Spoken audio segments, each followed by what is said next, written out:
Рафқат Халелов бала күнінен сурет түсіруге жақын болыпты.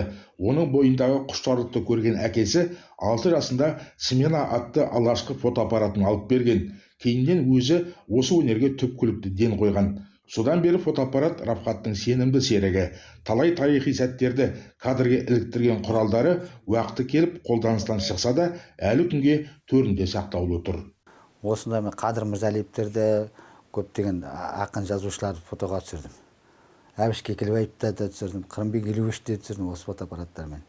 Сол кезде мысалға мен өткенде бір пленка тауып алып, балдарға көрсетейін деп, осыларға салып, түсіріп, проявка жасап шығардым. Өткен ғасырда кеңінен қолданыста болған радиоқабылдағыш Рафқат Халеловтың жинаған жәдігердің бірі. Отбасылық құндылықтармен қатар сағат, түрлі елдің ақшасы, өзге де бұйымдар молынан бар. Бала кезінде тәттінің қағаздары мен марка жинаса, кейіннен ауылдан шыққандар оған түрлі өңір белгілер әкеліп беретін болыпты. Пионерлік значок, мысалы, октябряттың өзімді таққаным. Өзімнің. Мына жерде селолық советтің депутат деген 2 значок тұр, әкімдік. Мына жердегі 5 балаға берілген анамның значогы.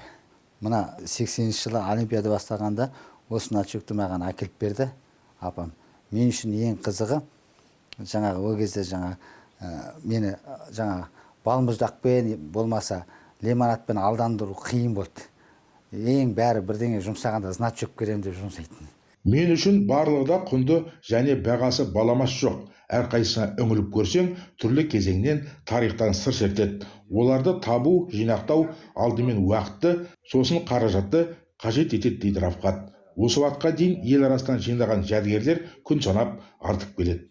Болашақта бір үлкен арманым, бір жақсы бір қолдайтын азаматтар нелер болса, бір әйтеуір мұражай ашу. Ақболат Мұстажаұлы, Олег Писаренко, 7-ші арна, Батыс Қазақстан облысы.